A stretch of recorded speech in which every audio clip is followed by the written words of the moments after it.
Rikers Island, a 400-acre island in the East River that serves as the principal jail complex for New York City. On any given day, about 10,000 inmates live behind its bars. For 3 years, Kalief Browder was one of them. In 2010, when he was 16, Kalief was arrested in the Bronx for allegedly stealing a backpack. He strongly denied the charge, but soon, partly because his family could not afford to post bail, Kalief was aboard a Department of Correction bus headed to the Rikers jail facility for adolescent boys. The facility, named the Robert N. Devoren Center, is known as RNDC, and has troubling allegations of brutality that were exposed there last year when the U.S. Attorney's Office in Manhattan reported that a deep-seated culture of violence is pervasive throughout the adolescent facilities at Rikers. Kalief's experience supports that claim. In a profile by The New Yorker in 2014, Kalief described the horrors he says he endured while inside. The beatings he suffered at the jail were also captured in 2 surveillance videos from Rikers that were obtained by The New Yorker and then published by the magazine in April. We're going to show some of that video now, and warning, it is quite disturbing. This was in 2012. The video shows a guard arriving to escort Kalief to the prison shower. Kalief appears to speak to the guard, who then pushes him to the ground. In another video, Kalief is shown in a violent altercation with several of the fellow inmates. As you can see, the New Yorker blurred the faces to protect the identities of the teens.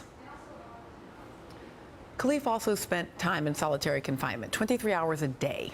His first stint in solitary, known at Rikers as the Bing, lasted 2 weeks. Another stay lasted 10 months.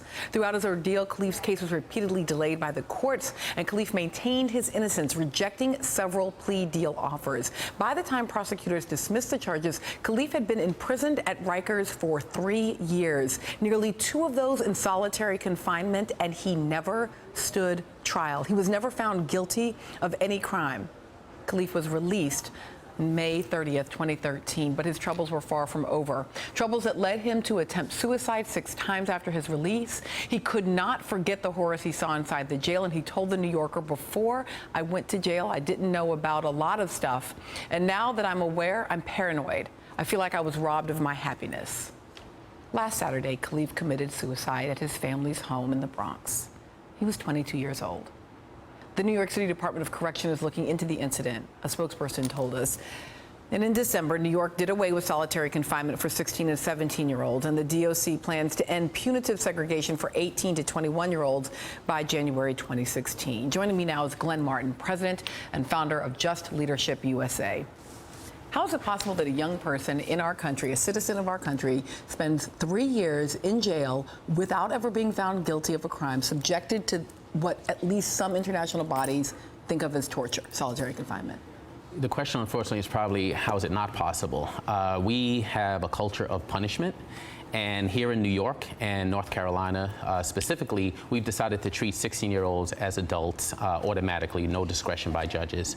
You have 9,600 people on Rikers Island on any given day. 78% of them, like Kalief, haven't been found guilty of any crime. And yet, because we have this very archaic bail system, we have tons of people who are sitting there with bail under $1,000, unable to go home, and unfortunately subject to the type of violence and the violent culture that exists on Rikers, and not just amongst the people doing time, but also amongst the correction officers. So you said so many different things there. I mean, when you talk about young people being treated as adults, but whether youth or adults, don't we have a constitutional right to a speedy trial? And is there anyone who thinks that 3 years without a trial constitutes speedy? Yeah, it's unfortunate, because what we've done with mandatory minimums is that we've transferred power to prosecutors, and prosecutors are always looking for a conviction. And one way to get a conviction is to have a person who you think is a witness sit on Rikers Island. They call it bullpen therapy. Give them bail high enough that they can't afford to go home. And for poor people, $1,000 may as well be $1 million. And then you hold them there as long as possible until you get a conviction. You mentioned 2 states, New York and North Carolina. Those are very different states in a lot of ways. How does that end up being kind of beacons of this kind of action? Yeah, it's important you ask that because for me, I ask myself, how can we be in one of the most progressive, resource-rich cities in the United States and have this island just off LaGuardia Airport where we incarcerate our children and have them treated this way? And this is not anything new. So when I read the report from the feds, I said to myself, well, wait a minute. As you know, Melissa, I served time on Rikers 20 years ago.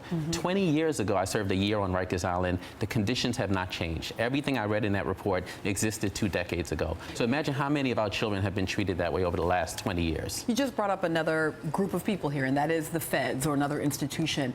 Is there something that the Department of Justice should be doing to address this? You know, I think the Department of Justice is pushing at this point. I am hoping that our mayor in New York City actually takes up that charge and makes a decision. There's 210 or so children there now, just like Kalief, who can be moved tomorrow. So we should be pushing to get our progressive mayor here in New York City to take action and to get those kids off of Rikers immediately. And that's the purview of the mayor. It doesn't require federal action. That doesn't require federal. Now, he has to move them to institutions that are defined as jails, but still, they'll be safe and they can be treated differently.